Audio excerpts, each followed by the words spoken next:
Home of the Brave, Part 9, Confession. I awake to no blood, no bodies, no mama. I'm on the sofa and Ganwar sits on the floor next to me. You were moaning, he says. It must have been a bad one. I wipe my wet cheeks. Very bad. I was in the camp and the men with guns came. Ganwar nods. He clicks on a light and the shadows take form. I still have that one sometimes. Not like this one, I shiver. How can you be so sure, he asks. You can't visit my head. Because mine has truth in it, I say. Because in mine, I drop my head in my hands. Because in mine, I leave Mama and run. In mine, I'm a coward, and it's the truth. Ganwar stares past me for a long time. He is somewhere far away, and I know where it is. We all ran, Keck. It's the only reason we're here. I should have stayed with her. Even a brave man can't stop a bullet. You did what you had to do. Ganwar joins me on the sofa. He puts his arm around me. He doesn't seem surprised when I began to sob, and I'm not surprised when he too begins to cry. Running away. I wait till Ganwar falls asleep. I don't want to be here anymore. I don't want to be in a place where my words taste wrong in my mouth. I don't want to live in a place where candy for a kind girl makes people angry, and every year the trees must die. I want to be in a place where the things I love and know are there within my reach. But where is that place? My aunt says I can find the sun when the sky is dark. But she's wrong. I can't see what isn't there. I check the jar where I keep my pay from Lou. I have a handful of green papers and 4 silver washing machine coins. With such riches, I can run far away, to places I've seen on the TV machine, although it will mean a lot of walking. Maybe I can go to Washington to the president's house and ask him to help find Mama. I know 2 buses, the bus to the grocery store and the mall, and the one to Lou's farm. I will take the bus that comes to the bus stop first, and then at least I will be on my way. I would like to leave a note so that my aunt and Ganwar and Hannah won't worry about me, but I don't know yet how to write many words. Ganwar snores softly. I leave half the green papers on the sofa. I write my name on a scrap of paper, and I make a heart like the one I gave Hannah. I get my jacket, and I go. Bus.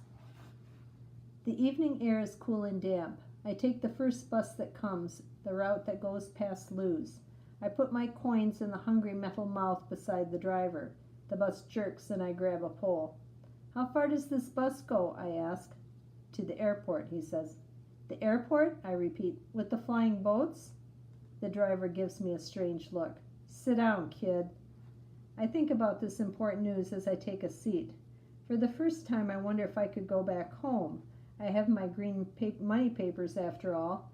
I could fly to my home and find my mother myself. That is what a good son would do. I think of the vastness of my country. I think of the camp, the guns, the blood. I wonder if flying back home would be like the time I tried to fly from the top of the acacia tree. The bus is nearly empty. We pass many buildings and take many turns, and then we are on a big street I know well. In the soft light, I see familiar places, the gas stations, the empty lots, the cars for sale with bright lights on strings overhead, like captured stars. This is an ugly land, I think. It needs endless horizons and emptiness. Here, too many buildings block the sky. You can't even watch the sun put on his bright pajamas and sink into bed. We're coming close to Lou's. I feel bad not to have said my thank yous and goodbyes and to have shouted at Lou in anger. In my old home, where death sneaks into your home in the hush of the night, goodbyes were a precious thing. How can I miss a place of such pain, I wonder? It doesn't make sense, and yet there it is. What I miss is the time before the pain. I miss Mama and Lowell and listening to my father sing a laughing song. In the moonlight, I see first the old gray fence with new boards on the gate. Ganwar and I had fixed. I see Lou's house, the tree with its great brown arms outstretched, the sagging barn. I see Gal, too. She is in the field alone, staring out at the road. I touch the window, and then, I don't know why, I yell for the driver to stop. Treed. By the time I'm over the fence, Gal has spotted me. She trudges over, slow but determined, like an old woman longing for her grandchild's embrace. When we reach each other, I put my head on her neck. You should be in the barn, I say. I peer over her to see if Lou is outside. The sky is rich with stars like fresh black dirt sprinkled with tiny seeds. The moon hangs low like a cupped hand of silver water. Gal nudges me. I know this means she wants an ear scratch, so I do as I am told. Tears warm my cheeks. A door slams. I see Lou heading to the barn. I crouch low beside Gal. I don't want Lou to see me crying. She will be coming to get Gal, and I must hide. The field is empty. There's nowhere to go but the big tree. I dash over and clamber up easily. It's a good climbing tree. High up in the tangle of branches, I watch the cars charge by like a herd of panicked animals. Gal looks up at me, wondering why her ear scratches over. She heads slowly in the direction of the tree. I wipe my nose on my sleeve. No, I say softly. Go away, Gal. She settles in under the tree and stares up at me like a motherless puppy. I'm so high, I should be able to see forever. In the starlight, I imagine that if I try hard enough, I can see my family's thatched hut, my father's sharp-horned cattle, the tree where I learned I'm not meant to be a bird. Go away, I whisper. I'm going to be here for a long time. Ganwar. I've been in the tree forever when I hear a bus screech to a stop. Far across the field, I can just make out a tall figure climbing down the bus stairs. Ganwar leaps over the fence and strides across the field. He's heading toward the barn, but then he stops. He looks at Gal. He looks up into the branches of my tree, and he laughs. Please don't tell me you're trying to fly again, he says. How did you find me here? I ask in a loud whisper. I woke up when you shut the door. I watched from the window when you got on the bus, and I took the next one. Why? I demand. Ganwar shrugs. Don't know exactly, but it was worth it just to see you stuck up there. Using his good hand, in one graceful move, he climbs up to join me. I don't want company, I say. He ignores me. So you're running away? I'm trying. Where to? Maybe I'm going home to find Mama. Ganwar nods. You think that's what she would want? It's what a man would do, I say. Ganwar rubs his chin. What if she's already on her way here? I rub my eyes. Suddenly I feel tired. If I lie back on this branch, I feel I could fall asleep for a week. I'm not used to making so many decisions. I'm not used to so many changes. In my old world, I was just Kek, the silly boy. I was Lual's little brother, Ganwar's troublesome cousin, my parents' mischievous child. That was all, and that was enough. I sigh. There are too many hard things, I say softly. I can barely hear my own words. It isn't fair. I want everything I lost. Ganwar rubs the place where his hand should be. I look away. I don't want to think about what he has lost. Maybe I'll come with you, Ganwar says. No, I say firmly, you stay. But it will never be right for me here, Kek. I have this, he holds up his stump of an arm, and I have the Gar. It's worse for me. I'll never fit in. If you're giving up, why shouldn't I? I don't answer him. But when I look at Ganwar's arm, I think of how he leaped into that tree like it was his only home, and how he does all the work I do with just one good hand to help him. I remember something my mama used to say on dark days. If you can't talk, you can sing. If you can walk, you can dance. Ganwar, I whisper, what if she never comes? What if it's only me? I can't do it all by myself. Ganwar sends me a sad smile. My cousin, he says, you already are. Talk. I hear the crunch of someone walking. Lou comes out of the barn. Gal, she calls, what are you up to, old girl? Slowly, Lou makes her way over. She follows Gal's gaze up into the tree. My, she says, this may be the first time in history a cow has treed 2 boys. We climbs down slowly. When I get to the bottom, Gal nudges me again. She wants her ear scratched to continue. I force myself to meet Lou's eyes. Moonlight glints on her silver hair like ice on snow. I'm sorry, I say, for being angry with you. It isn't your fault about the farm. Lou smiles. Come on, you two, I could use a hand. We head toward the barn. Gal follows. Kind yellow light spills from the house. Lou and Ganwar and I stand there in the silent barn, stroking Gal and waiting. After a while, I help Lou toss some fresh hay into Gal's stall. How'd you end up in my tree this evening? Lou finally asked. I don't want to say the truth, but when Lou looks right at you, you cannot make up stories. I'm running away, I say. I see. Lou thinks about this for a moment. Want a cookie before you go? I think, too. A cookie would not be such a bad thing. Chocolate? I ask. Yep. I follow Lou and Ganwar into the house. It might be a long time before I see chocolate again. Changes. I take a handful of cookies to show my gratitude. Lou sits across from us at the kitchen table. The light spreads gentle shadows. So you're running away, Lou says. That's a mighty big job. I watch while Lou gets us glasses of milk. On top of the coal box there is a picture in a frame. I see a pretty woman smiling. A man has his arm around her. He is tall and proud. Behind the woman is a small tree. Lou follows my gaze. That's me, she says, a very long time ago. And my husband Robert. And that tree is the one you two climbed just now.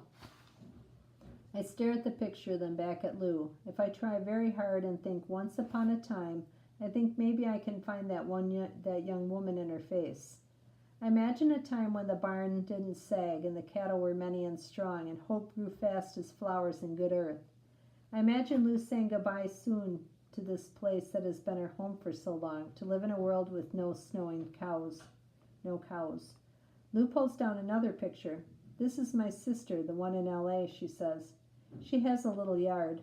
I suppose I could plant some vegetables there. You can grow things year-round. She stares at the picture. Imagine that. I spot a tiny seed of something fine sprouting in Lou's eyes. My heart is glad to see it. I remember my aunt's words, Keck finds sun when the sky is dark. That was easy to do when I was a child in my life before. It's not so easy when the clouds are low and black. I wonder if finding the sun is one way to be a man.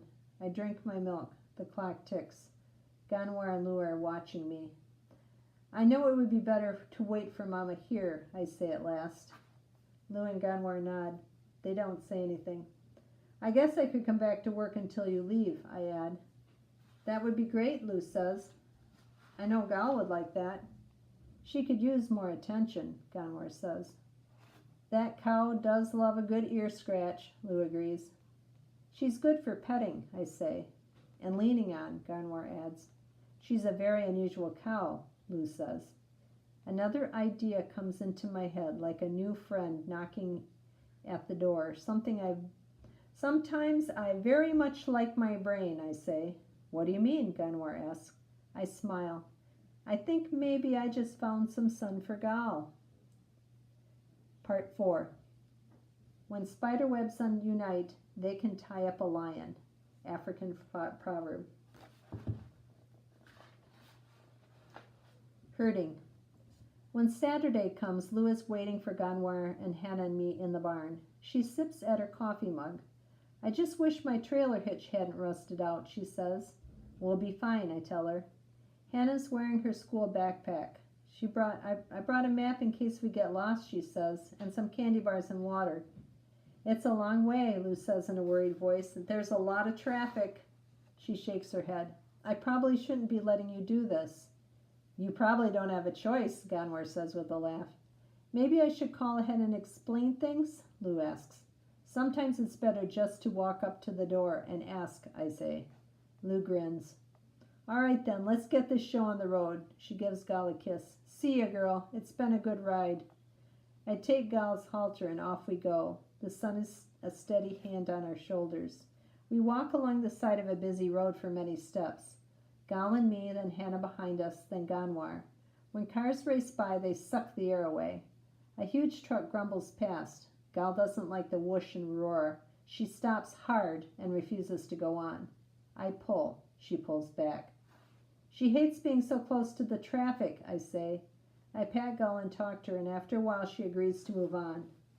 Good girl, I say, relieved. But up ahead I see trouble is waiting. Traffic jam. We reach a crossing of two huge roads. Many lights hang from wires. Cars come and go like frantic ants. Don't worry, Gunwar says. I'll tell you when it's safe. He turns to Hannah. You sure this is the right way? Pretty sure, she answers. Gunwar watches the lights, then steps into the road. A blue car zooms towards him, horn blaring. He leaps back. We wait a little longer. Then Gunwar dives back into the traffic. Come on, he waves his hand, and hurry! We cross 3 lanes of cars and come to a thin strip of land covered with grass and tiny purple flowers. We've still got 3 more lanes, Gunwar says. Bagal has decided the purple flowers are a tasty treat.